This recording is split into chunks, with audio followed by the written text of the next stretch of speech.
जैसा कि आपको पता है सेंटेंस का टॉपिक चल रहा है दी अरेंज द सेंटेंसेस। तो उसमें मैंने सेंटेंस के इंट्रोडक्शन से स्टार्ट किया और इंट्रोडक्शन के बाद types of sentence and now parts of sentence and inside parts of sentence parts of subject का जो टॉपिक है मैंने लास्ट वीडियो में पढ़ाया था और आज मैं आपको उसी पार्ट्स ऑफ सेंटेंस सब्जेक्ट की एक्सरसाइज लेके आई हूँ जिससे कि आपको ये समझ में आएगी ये जो पार्ट्स ऑफ सेंटेंस है किस लिए यूजफुल है, कैसे इनका यूज है, कैसे हम सेंटेंस को इसके अकॉर्डिंग रीअरेंज करेंगे। तो देखिए यहाँ पर मैं बोथ टाइप सेंटेंसेस लाई हूँ जिसमें pick out the parts of subject. मैंने आपको सब्जेक्ट के पार्ट्स के नेम बताए हैं, वो क्यों बताए हैं तो देखिए उसमें इन एग्जाम्पल्स को हम बनाएंगे और फिर उस पार्ट्स को कैसे हम रीऑर्डर करेंगे 5 एग्जाम्पल्स में हम देखेंगे। तो देखिए सेंटेंस है आपका his honesty is a board. तो देखिए इस सेंटेंस में सब्जेक्ट है, इसमें लिखा हुआ है pick out the parts of subject. Subject के पार्ट्स पिक आउट करना है। सबसे पहले हम सब्जेक्ट सिलेक्ट करेंगे। सब्जेक्ट है हमारा हिज ऑनेस्टी। तो देखिए हमारा सब्जेक्ट है हिज ऑनेस्टी। हिज ऑनेस्टी हमारा सब्जेक्ट है। अब हमें बताना है कि हिज क्या है और ऑनेस्टी क्या है।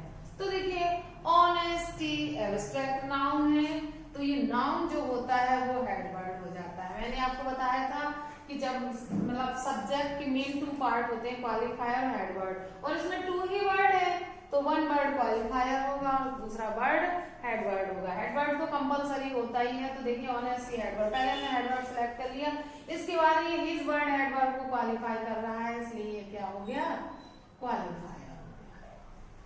तो इस तरह से हमने सब्जेक्ट को के पार्ट्स को पिक आउट किया।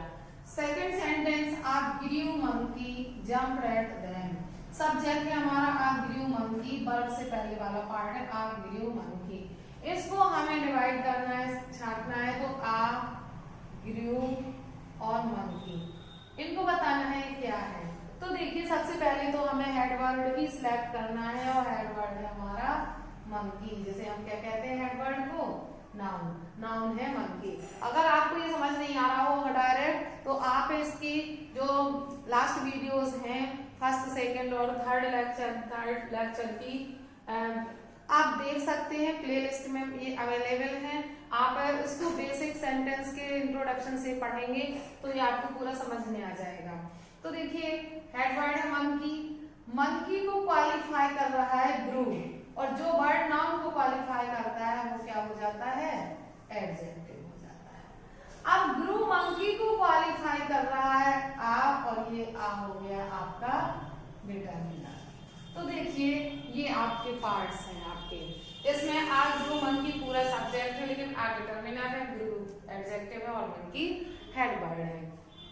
मैंने आपको बताया था कि जब 2 वर्ड होते हैं, मेन 2 वर्ड होते हैं तो हेड क्वालिफायर हेडवर्ड होता है, लेकिन जब क्वालिफायर और हेडवर्ड के बीच में कोई वर्ड आ जाता है, जैसे इसमें आ मंकी अकेला होता तो आ क्वालिफायर होता, मंकी तो हेडवर्ड है ही है, लेकिन आ मंकी के बीच में ग्रू आ गया है जो कि एक एडजेक्टिव है, और जब एडजेक्टिव इन दोनों के बीच में आ जाता है तो यही क्वालिफायर डिटरमिनर बन जाता है।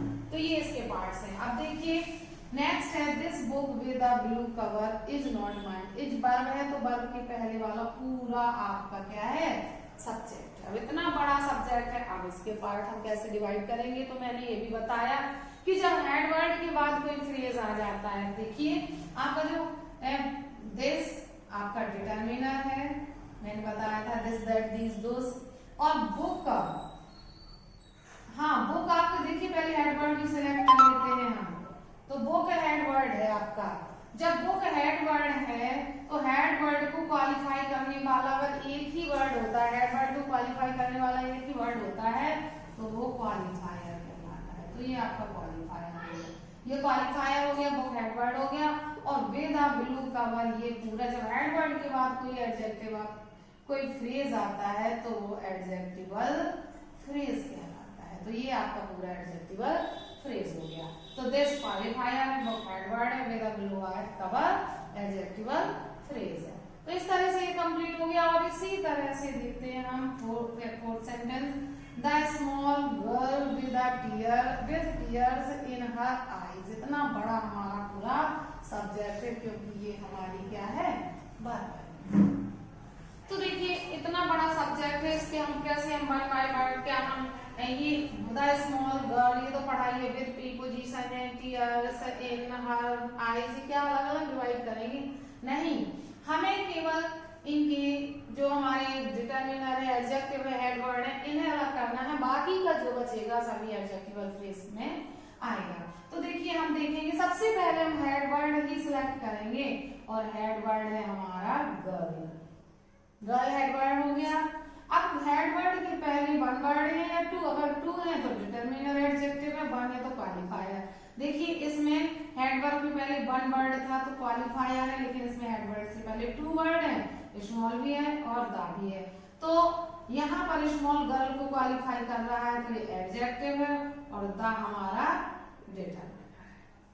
और इसके बाद जो ये बचता है with tears in her eyes, ये पूरा हमारा एडजेक्टिवल फ्रेज हो जाएगा, ये एडजेक्टिवल फ्रेज है। तो इस तरह से हमारे पार्ट है, सब्जेक्ट कितना भी बड़ा हो हम सभी पार्ट्स को इसको आइडेंटिफाई कर सकते हैं। अब देखिए एक सिंपल सा सेंटेंस आ गया है, smoking is injurious to health, for health या टू हेल्थ। तो देखिए स्मोकिंग आ गया है, सब्जेक्ट स्मोकिंग है, देखो इस बार में तो सब्जेक्ट स्मोकिंग, वन वर्ड है स्मोकिंग, स्मोकिंग है हमारा जीरेंट। वर्ब फर्स्ट जो होता है वर्ब फर्स्ट प्लस आईएनजी जीरेंट कहलाता है, और स्मोकिंग वर्ब फर्स्ट में आईएनजी लगा है इसलिए ये जीरेंट है। तो ये हमारा कौन सा सब्जेक्ट का पार्ट हो गया, जीरेंट। टू लगा होता तो इन्फिनेटिव होता। देखिए इन्फिनेटिव क्या होता है, जो हमारा इन्फिनेटिव होता है वो टू ऐड करके लगता है, वर्ब फर्स्ट के पहले टू ऐड हो जाता है, ये इन्फिनेटिव होता है। तो ये है आइडेंटिफाई करना सेंटेंस के पार्ट्स को। अब देखते हैं रीअरेंज करने के लिए ये कैसे आते हैं। तो देखिए इसमें अभी मैंने हाफ पार्ट ही पढ़ाया है इसलिए हाफ ही रीअरेंज करना है। जब आप पार्ट्स ऑफ प्रेडिकेट पढ़ लोगे तो मैं पूरा रीअरेंज कराऊंगी आपसे। तो देखिए यहाँ पर सब्जेक्ट रीअरेंज करना है और वर्ड्स दिए हैं वीक, सम, वाइज, 3 वर्ड्स दिए हैं, मतलब ये वाला रूल फॉलो होगा। तो सबसे पहले आएगा डिटरमिनर, और डिटरमिनर इसमें है सम क्योंकि ये संख्या बतला रहा है, सम हो गया। इसके बाद आएगा एडजेक्टिव, एडजेक्टिव में वीक, तो वीक आ गया, और उसके बाद लास्ट में आता है हेडवर्ड तो वाइज हो गया। तो इस तरह से हमने इसे रीअरेंज कर लिया, सम, वीक, वाइज, ठीक है। इसी तरह से हम दूसरे को करेंगे, books, table, the, on, placed, the. तो देखिए द आया हुआ है जो डिटरमिनर जो आर्टिकल है, तो सबसे पहले तो द आ जाएगा, ठीक है, क्वालिफायर कहेंगे हम इसे। इसके बाद हमारा नाउन आएगा बुक्स। देखिए टेबल भी है लेकिन ऑन बुक्स थोड़े ना होगा, ऑन द टेबल होगा तो टेबल तो फ्रेज में चला जाएगा तो बुक्स आ जाएगा। तो देखिए बुक्स है। अगर आप कभी नाउन में कंफ्यूज हो तो वर्ब देख लिया करो, placed on the table, table पर प्लेस्ड है, रखी हुई है, मतलब रखी हुई है, अब टेबल रखी हुई है, किताबें रखी हुई है, तो बुक्स रखी हुई है, बुक्स सब्जेक्ट हो जाएगा, द बुक्स है। तो हमारा द हो गया और बुक्स हो गया, बचा placed on the table.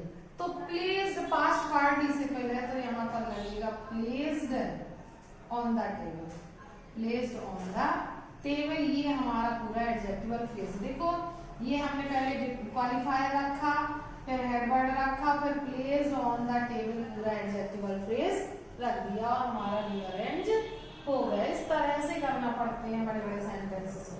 Was singing, blind, that man, 3 words हैं, पहले डिटरमिनर आएगा तो डिटरमिनर हमारा दैट हो जाएगा, एडजेक्टिव ब्लाइंड हो जाएगा, हेडवर्ड मैन हो जाएगा, तो हो जाएगा that blind man is useful for health in the morning walking. देखिए इन द मॉर्निंग एक साथ लिखा है, फ्रेज है, वॉकिंग जीरेंट है, और आपको पता है कि जीरेंट जब सब्जेक्ट में होता है तो जैसे स्मोकिंग आया है ऐसे ही यहाँ पर क्या आ जाएगा, वॉकिंग आ जाएगा, जीरेंट आ जाएगा, और जीरेंट के बाद आपका आ जाएगा मॉडिफायर, इसे मॉडिफायर कहते हैं, इन द मॉर्निंग। इन्फिनेटिव जीरेंट के साथ जो भी फ्रेज आता है वह मॉडिफायर कहलाता है। तो walking in the morning is useful for health बन गया। अब देखिए सोल्जर्स इंडियन, 2 वर्ड है, 2 वर्ड है तो पहला देखिए इंडियन सोल्जर्स की विशेषता बतला रहा है, तो इंडियन पहले आ जाएगा क्योंकि ये आपका क्वालिफायर है, और सोल्जर्स बाद में आ जाएगा, तो इंडियन सोल्जर्स।